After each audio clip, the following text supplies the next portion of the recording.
चंबल योजना के लिए माननीय मुख्यमंत्री जी का अभिनंदन किया गया और फिर उसके बाद पूरी कैबिनेट ने देश के यशस्वी प्रधानमंत्री नरेंद्र मोदी जी को धन्यवाद दिया, जल संसाधन मंत्री गजेंद्र सिंह जी को धन्यवाद दिया। उसके साथ ही कल जबलपुर में लगभग 10,000 करोड़ की सड़कों का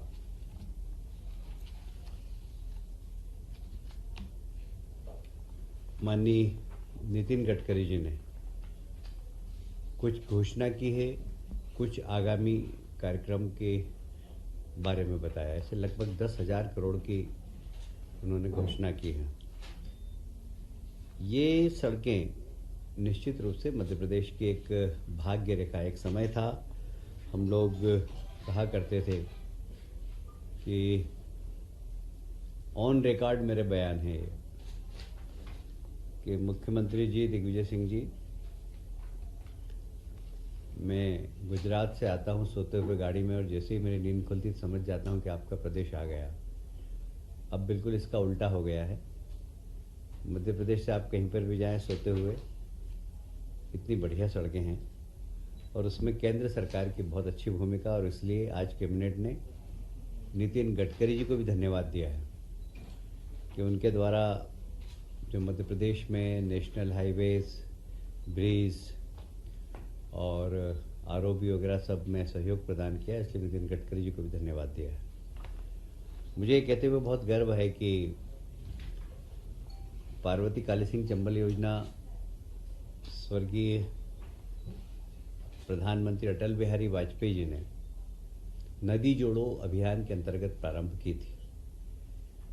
तब से योजना पेंडिंग थी 2003 से। उसके बाद यूपीए की सरकार आई, उन्होंने बिल्कुल चिंता नहीं की। बार बार राज्य ने कोशिश की कि इस योजना का लाभ राजस्थान को भी मिलेगा और हमको भी मिलेगा। राजस्थान के 13 जिले, मध्य प्रदेश के 12 जिलों को इसका लाभ मिलने वाला है। भेंड, मुरैना, फिर चंबल के चंबल क्षेत्र में, फिर मालवा क्षेत्र में भी इसका लाभ मिलेगा। बुंदेलखंड में भी इसका लाभ मिलेगा। और ये एक लगभग 72,000 करोड़ की योजना है जिसमें 90% जो इस योजना का खर्च है वह केंद्र सरकार दे रही है और राज्य सरकार का सिर्फ 10% ही लगेगा। इसमें कुल सिंचाई होगी 6.17 लाख हेक्टेयर में। एक बहुत बड़ी योजना है ये। मुझे याद आ रहा है कि जब हम 2003 में सरकार में आए थे तो मध्य प्रदेश की सिंचाई क्षमता ही 6 लाख हेक्टेयर थी। आज सिर्फ इस योजना से ही 6,17,000 हेक्टेयर मध्य प्रदेश में सिंचाई होगी, जिससे कि मतलब दोनों ही राज्यों के किसानों को इसका लाभ होगा। लगभग मध्य प्रदेश में 3.37 लाख और राजस्थान में 2.80 लाख हेक्टेयर। मैं फिर से एक बार मुख्यमंत्री जी को और देश के प्रधानमंत्री जी को धन्यवाद देता हूं।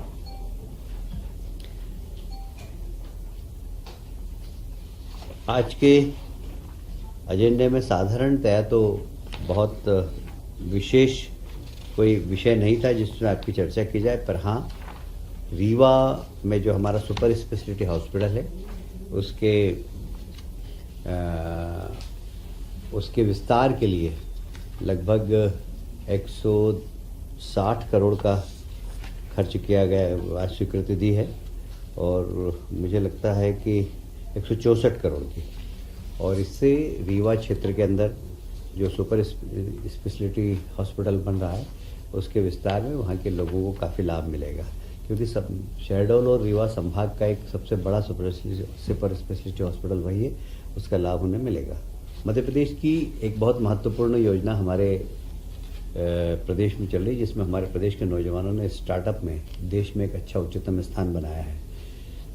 पर उनकी एक समस्या थी कि जब भी वो अपने प्रेजेंटेशन को लेकर कहीं जाते थे तो अन्य राज्यों में उनको फाइनेंशियल असिस्टेंस मिलता था, हमारे यहाँ नहीं मिलता था, तो हमारी आज कैबिनेट ने निर्णय लिया है कि जो स्टार्टअप के जितने भी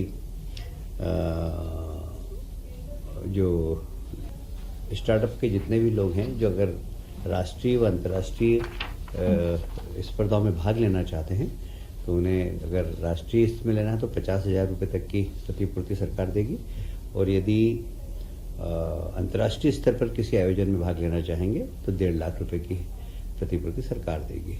यह स्टार्टअप साल में एक वित्तीय वर्ष में एक बार दिया जाएगा, वो पूरे उनके कार्यकाल में 2 बार से अधिक नहीं दिया जाएगा। आज के कैबिनेट में बस बाकी प्रशासनिक निर्णय थे जिसका कि उल्लेख करना कोई ज़रूरी नहीं है, पर मैं एक बार फिर से आज की कैबिनेट में जो 2 महत्वपूर्ण बातों पर चर्चा हुई है, एक तो सड़क का विकास और एक सिंचाई की योजना है, उसके लिए माननीय मुख्यमंत्री जी को धन्यवाद देना चाहता हूँ, प्रधानमंत्री जी को धन्यवाद देना चाहता हूँ, हमारे सड़क एवं परिवहन मंत्री नितिन गडकरी जी को और जल संसाधन मंत्री ऋकेजन सिंह जी शेखावत को।